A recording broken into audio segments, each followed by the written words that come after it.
जी हाँ दोस्तों, मैं भविष्य दिलदार और हमारे साथ है राइटर जूनियर राज और मेरे भाई एक लगते हैं सुजीत प्रेमी जिसका नाम है।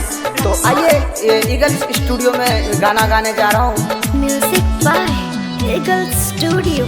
प्यार छोड़ी हमारा से कैल कई रे, दोसर ऐसे शादी यार चल कई रे, हाँ रे। प्यार छौड़ी हमारा से कैल कई रे, दोसर ऐसे शादी यार चल कई रे।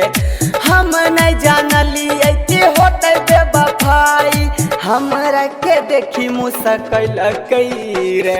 प्यार छौड़ी हमारा से कैल कई रे, दोसर से शादी यार चल कई रे।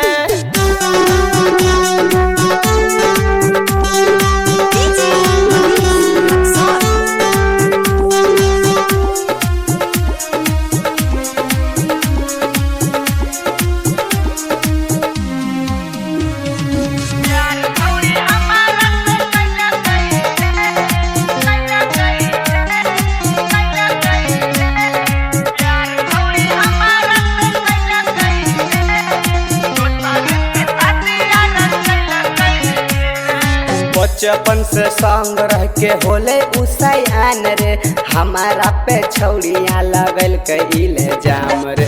बचपन से संग रह के होले उसैन रे, हमारा पे छौड़िया लगल कइले जाम रे। हंसते हंसाइते तीर चलैला कई रे, हंसते हंसाइते तीर चलैला कई रे, दोसर से शादी यार चल कई रे। प्यार छौड़ी हमारा से कैल कई रे, दोसर से शादी यार चल कई रे।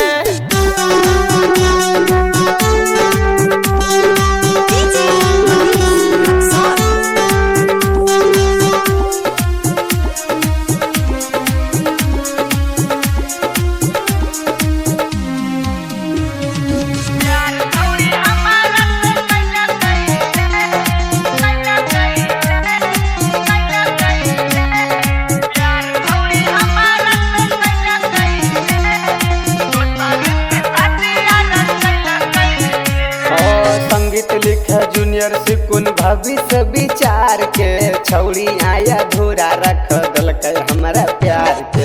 संगीत गावे वाला छौड़ा छे रे बिहार के, गाना सुन ले बेवफाई भविष्य दिलदार के। जूनियर सिकुन के फसैल कई रे, जूनियर सिकुन के फसैल कई रे, भविष्य से शादी यार चल कई रे।